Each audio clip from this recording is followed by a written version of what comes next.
Alors la clim qui tombe en panne dans une location de vacances. C'est des questions qui arrivent tous les ans dans ces périodes du mois d'août où les locations saisonnières, c'est vraiment la période. Et donc il y a très souvent des imprévus. On arrive dans son gîte de vacances, dans sa location saisonnière, et on s'aperçoit que la climatisation ne fonctionne pas. On s'aperçoit que les photos ne correspondent pas, la réalité ne correspond pas aux photos. On s'aperçoit que la piscine a un problème, et, etc., etc. Et donc, la question qui nous interpelle, c'est quels sont nos droits, qu'est-ce que nous dit la halakha par rapport à ces cas-là. Est-ce qu'on peut déjà annuler, on peut s'en aller, annuler la location, ou même si on est resté, on pourrait demander un remboursement partiel, une réduction, etc. Donc c'est des questions que tout le monde se pose, et j'aimerais diviser ce cours en deux parties. Donc la première partie, c'est si le dysfonctionnement était déjà présent à notre arrivée. C'est-à-dire qu'on arrive dans la location, on s'aperçoit que voilà, il y a des choses qui ne vont pas, la clim ne marche pas. On peut parler aussi parfois, il n'y a pas de Wi-Fi, il n'y a pas de... etc. Deuxième partie du cours, ça va être plutôt si à notre arrivée il n'y avait aucun problème, mais en cours de location, la clim ne marche plus, ou bien il peut y avoir un problème régional dans le quartier, ou une coupure d'électricité pour quelques jours, ou carrément un problème de dysfonctionnement de l'appareil. Donc voilà, ces deux cas. Premier cas, si le problème était déjà, le vice était déjà présent avant notre arrivée. Deuxième cas, c'est s'il est survenu, il a apparu en cours de location. Donc dans le premier cas, on rentre un petit peu dans ce qu'on appelle mekartaout, l'erreur dans la transaction. C'est donc le vice caché où on nous a pas fait remarquer qu'il y a un problème, par exemple, dans la climatisation. Donc quand on arrive, mekartaout. Donc mekartaout de base, la loi nous dit, comme le Shulchan dans Choshen Mishpat Reshamet Bet, il y a plusieurs sugyot dans le Talmud, comme quoi mekartaout, ça oblige, ça demande, ça impose une annulation. D'accord, j'ai voulu acheter X, tu m'as vendu Y, c'est pas ce qu'on a demandé, donc automatiquement on annule. Alors la question qui est intéressante ici, et c'est une question qui s'était posée chez le Roche dans cette Teshuvot Roche, Siman Tzadik Klal Tzadik Vav, il me semble c'est Vav. Il parle d'un cas très intéressant où Reuven et Shimon, qui étaient dans la ville de Séville en Espagne, et ils se sont mis d'accord pour vendre un appartement qui était dans la ville de Cordoue, à quelques centaines de kilomètres. Et donc les deux connaissaient exactement le bien, donc ils avaient tout établi sur un contrat, avec le prix, etc., les clauses, les pénalités, etc. Donc tout était bien établi sur le contrat, comme quoi dans 3 mois, on allait finaliser la transaction du bien X qui est situé dans la ville de Cordoue. Alors le problème, c'est que dans cet intervalle-là de 3 mois, en fait, il y a eu des émeutes dans la ville de Cordoue, et donc il y a des hommes, des brigands, des voyous qui sont venus, qui ont tout cassé, ils ont abîmé les maisons, ils ont cassé des murs, ils ont même arraché des portes et des fenêtres. Et donc quand on arrive à la fin des 3 mois, il y a un différend qui s'installe entre le vendeur et l'acheteur. L'acheteur il dit, écoute, moi dans ce cas-là, cette situation-là, je veux annuler la vente. J'ai plus envie d'acheter. C'est vrai qu'on avait établi un contrat, qu'au bout des 3 mois, à la fin des 3 mois, je dois t'acheter, je m'engage à t'acheter, mais pas dans ces conditions-là. Là, on est dans mekartaout.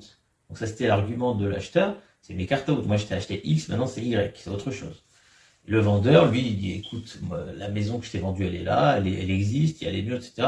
Elle est abîmée, je te propose de réparer. Ok, je vais te déduire, ou bien tu vas toi réparer, et tu vas déduire le montant qu'il va falloir pour réparer, de ce que tu dois me payer. Et donc la décision du Roche, le Roche il prend parti donc du vendeur, et il dit à partir du moment où la maison est existante, elle est là, elle tient sur pied, dans la ville de Cordoue, la même situation, la même adresse, simplement qu'il y a des travaux, il y a des réparations, ah ok, tu déduiras ça, le vendeur te réparera ça, il s'engage à te réparer ça, etc. Mais tu ne peux pas annuler la vente à partir du moment où le vendeur il te propose une réparation. Et donc c'est une halakha très importante dans le prochain Mishpat Reshamet Bet concernant mekartaout, que même quand on parle de mekartaout, c'est parce que je t'ai vendu, il y a un problème, il y a un défaut, le vendeur peut proposer de réparer. L'acheteur ne peut pas annuler la vente dans la mesure où le vendeur peut proposer la réparation. Alors, mais la condition qui est importante et qui est explicite plus ou moins dans le Roche et qui est reprise dans les Tivot, etc., c'est qu'on demande que ce qu'on appelle panim chadashot. Il ne faut pas qu'on puisse... les mots du Roche, c'est que c'était une maison avant, c'est encore une maison après, il y a des problèmes à droite et à gauche, ça se répare. C'est-à-dire que si le problème, il fait que la chose a changé de statut, a changé de définition, a changé de nom, et la réparation, ça va être de la remettre à sa définition initiale, là, on reste dans les cartes out et l'acheteur peut forcer l'annulation d'avant. Mais si le nom est resté le même, la définition, c'était une maison, c'est une maison. Ah, les portes sont cassées, les fenêtres ont été arrachées. Alors là, on parle de réparation, mais la maison, c'est encore une maison. Donc si le nom, la définition n'a pas changé, le vendeur peut proposer de réparer, ou bien de réduire le montant, déduire le montant pour que tu répares et t'empêcher d'annuler la vente. Si par contre ça a changé complètement, c'est plus une maison, c'est une ruine qu'il faut tout refaire, etc. Alors là, c'est l'acheteur qui pourra forcer l'annulation de la vente. Et la question, donc ça c'est une loi fondamentale, la question ça va être toujours de savoir définir est-ce qu'on est dans un cas où le statut est resté le même et identique, oui ou non. Et ça va être très très difficile à définir. A priori, quand on parle d'une location de vacances, un gîte de vacances, pour 3-4 nuits, voire une semaine, 2 semaines, où on arrive, il n'y a pas d'électricité, il n'y a pas de piscine, etc. On n'est pas dans un contexte où la chose est là, mais il faut juste une simple réparation. Parce que dans un contexte de vacances, je parle dans un endroit où la clim est indispensable, où la piscine était complètement prévue. Donc quand on n'a pas de clim, c'est plus du tout le gîte de vacances, c'est plus un gîte de vacances. C'est un gîte de vacances, une location saisonnière au mois d'août en Israël. Donc c'est pour ça que je dis que c'est au cas par cas, ça dépend dans quel endroit, quelle situation, quelle géographie, quel contexte, quelle période. Donc c'est au cas par cas, mais bien souvent, une location saisonnière, un timmer en Israël sans climatisation, on n'est plus dans un cadre où c'est un timmer mais il y a une réparation. Non, c'est un timmer qui est complètement dans le dysfonctionnement et on ne peut pas parler d'un timmer, donc on sera dans une configuration de make out où l'acheteur pourra dire au vendeur, écoute, moi, la réparation, ça ne m'intéresse pas. D'autant plus que quand on parle d'une location, et encore plus une location saisonnière, parler de réparation, ok, jusqu'à que tu m'amènes le réparateur, ça prend 1 jour, 2 jours. Donc, on retrouve cette idée-là dans le Or Saméach et dans le Magen Aleph, concernant l'histoire de celui qui a loué la maison pour Pessah et qui n'y avait pas l'abdicat Ramet. Et donc, le vendeur propose, mais ok, je vais te la faire, l'abdicat Ramet.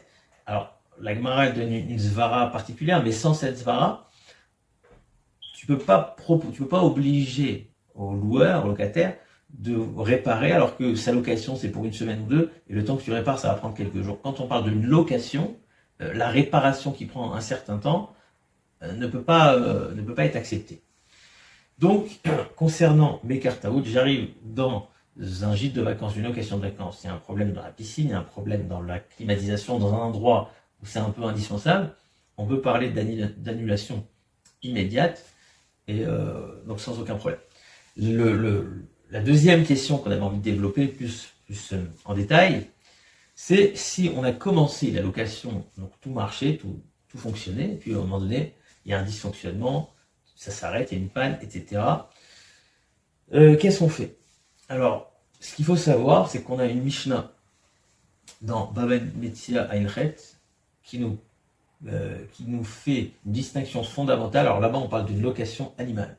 Location animale, j'ai loué un chamor, dans le temps, on louait des chamors pour faire des voyages, pour porter de la marchandise, etc. Et donc, il y a une distinction fondamentale dans le cas où elle subit un certain dommage et donc elle n'est plus en fonction. L'animal, imaginez, je loue une voiture et puis il sort de fonction au milieu du trajet. Alors, si c'est un dommage partiel, c'est-à-dire que, par exemple, ça a été réquisitionné par le roi, par les autorités royales, par exemple, on va dire, elle est devenue aveugle, donc on pourrait encore s'en servir, mais c'est plus du tout adapté à ce qui était prévu à la base, mais plus ou moins, on s'en sert, on continue à s'en servir. Ça, c'est le premier cas. Mais si on est dans la destruction totale, par exemple, elle est morte, ou qu'elle a perdu un membre, et donc elle ne peut plus faire ce qu'elle était censée faire, ce pourquoi j'avais loué cet animal ou cette voiture, donc là, c'est ce qu'on appelle comme si elle est morte. Alors la loi, elle va complètement changer par rapport au fait, est-ce que le loueur, il est obligé de me débrouiller une autre voiture? Quand j'ai loué une voiture, elle tombe en panne, est-ce que le loueur est obligé de me débrouiller une autre voiture? Il va dire, écoute, c'est ton problème, hein, si c'est tombé en panne, toi tu m'as loué pour 2 semaines, 3 semaines, c'est ton problème.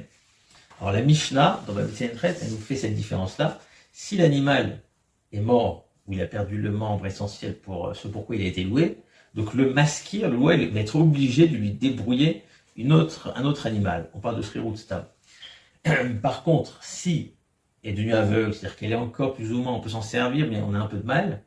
Alors, le maskir dit, Arishalcha lefanecha. Ah, mais débrouille-toi avec cet animal. Ça t'est arrivé chez toi, ben c'est ton mazal, c'est ta malchance, et donc tu es responsable de ce qui se passe. Moi, tu peux pas m'en vouloir.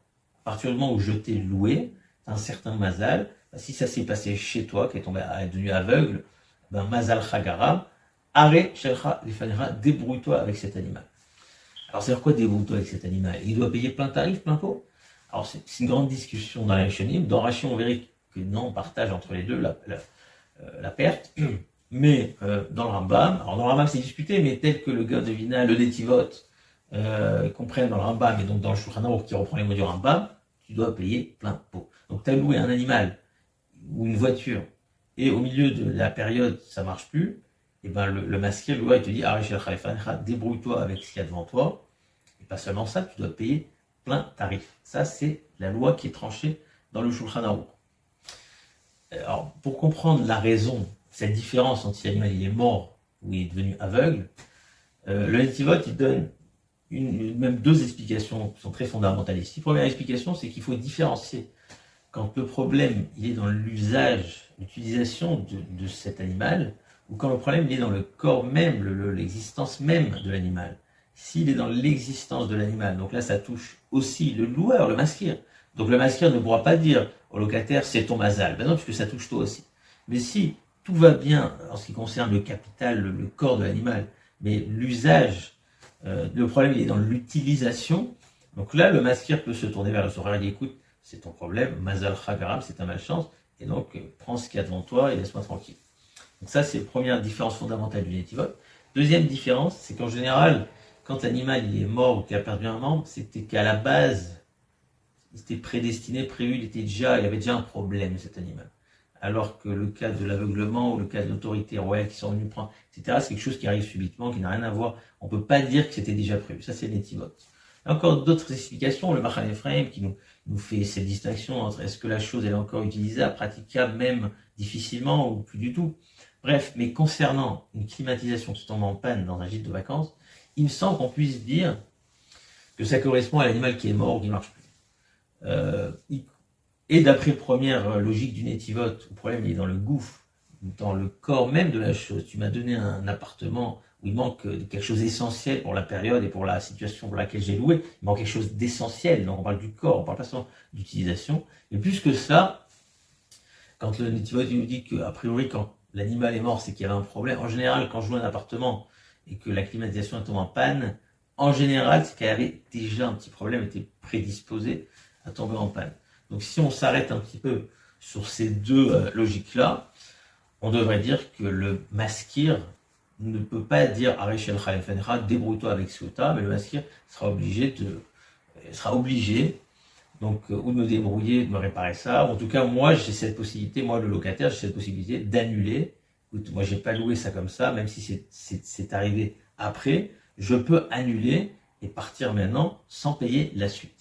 Alors, le problème qui se passe, c'est qu'en général, les gens, ce qu'ils font, c'est, dans beaucoup de cas, ils vont pas partir, d'accord? Ils sont venus ici, ils ont fait de la route, du trajet, ils ont des valises, des enfants, ils vont pas partir au milieu, ils vont un petit peu souffrir sans clim, et à la fin du séjour, donc tout va se passer tranquillement, à la fin du séjour, ils vont se retourner vers le vendeur et dire, écoute, nous, on va pas payer plein tarif pour cet appartement, où quand même, la climatisation, c'était quand même fondamental, donc on n'a pas envie de payer plein tarif.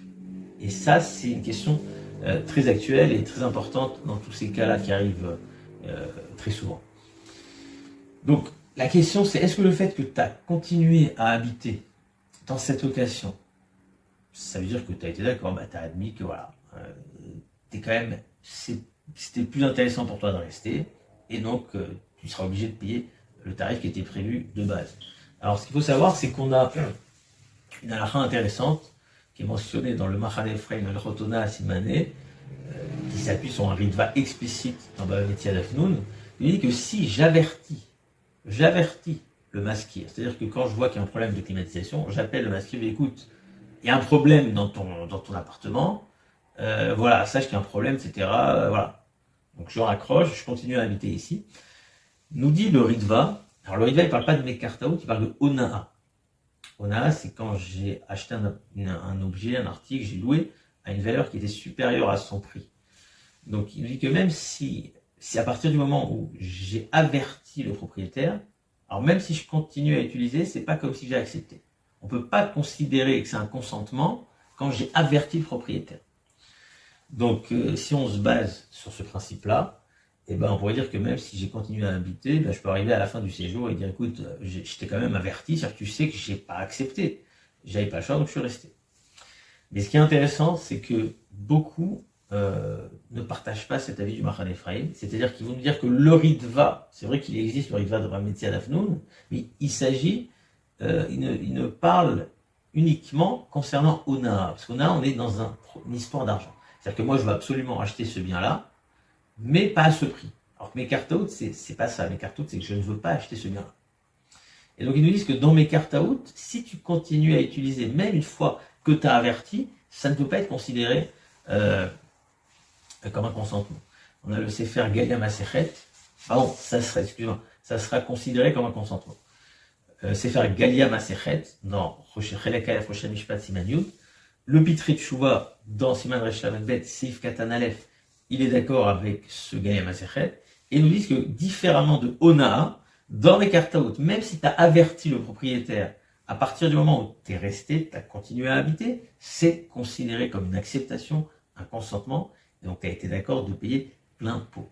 Donc, a priori, ce qu'on devrait dire, c'est que si j'ai pas encore payé, alors je ne serai pas obligé de payer parce que je peux m'appuyer sur le Mahan Ephraim. Il dit qu'à partir du moment où j'ai averti le propriétaire, eh ben, c'est pas un consentement. Mais si j'ai déjà payé, le loueur ne sera pas obligé de me restituer, me rendre l'argent, puisqu'il dira, Kimli, moi je pense comme le Galia Maseret et le Pitré Tshuva, qui nous disent que concernant mes cartes out, même si tu as averti le propriétaire, à partir du moment où tu es resté, c'est que tu as été d'accord, tu as accepté. Alors il faut quand même préciser que quand on dit j'ai averti le propriétaire, le Mishpat Shalom, il me semble, du Maharsham, lui, c'est pas seulement j'ai averti. Allô, bonjour, il y a un problème dans ta clim, bye. Ça doit être un avertissement en mode si tu répares pas ça, je m'en vais. Ça m'intéresse pas, il faut absolument que tu répares, etc. Il faut un avertissement très ferme. Donc, si j'ai averti de manière très ferme, là on a cette discussion très intéressante de savoir est-ce que si j'ai continué à habiter, c'est un consentement ou pas un consentement. Donc comme on a dit, la logique serait que si j'ai pas payé, je garde mon argent. Si j'ai payé, je ne pourrais pas retrouver mon argent. Mais donc, a priori, si on s'arrête là, d'accord, je suis venu dans une location de vacances. Au milieu de cette location, j'ai la clim qui tombe en panne. J'ai déjà tout payé. Le maskir, le loueur, il peut me dire Arishel Khalefanecha. Et donc, j'ai accepté le fait que je sois resté, même s'il ne peut pas dire Arishel Khalefanecha, parce que comme on a dit, une location de vacances, c'est quand même quelque chose de fondamental et d'essentiel, cette histoire de clim. Et donc, c'est pas considéré comme l'âne qui devient aveugle, mais c'est considéré comme l'âne qui meurt. Et donc, le masqué, il peut pas me dire débrouille-toi. Et malgré tout, le fait que je sois resté, ça peut être considéré comme un consentement, oui ou non. Ça dépendra donc si j'ai déjà payé ou pas payé. Mais a priori, ce qu'on pourrait dire, c'est que,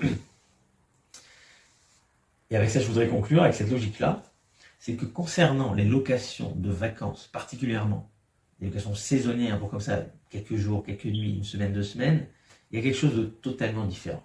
Et avec cette logique, j'aimerais conclure, c'est que on n'est pas dans une location de biens, dans une location de transaction où j'ai peut-être pas acheté, mais j'ai loué un appartement, même pour un mois, pour une saisonnière. On n'est pas dans une location d'appartement.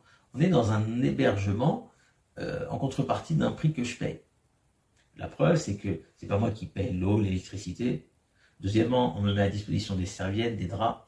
C'est quand même un service hôtelier où moi je paye un service. Je paye pas, je suis pas en train de louer une location à courte durée. Je suis en train de payer un service.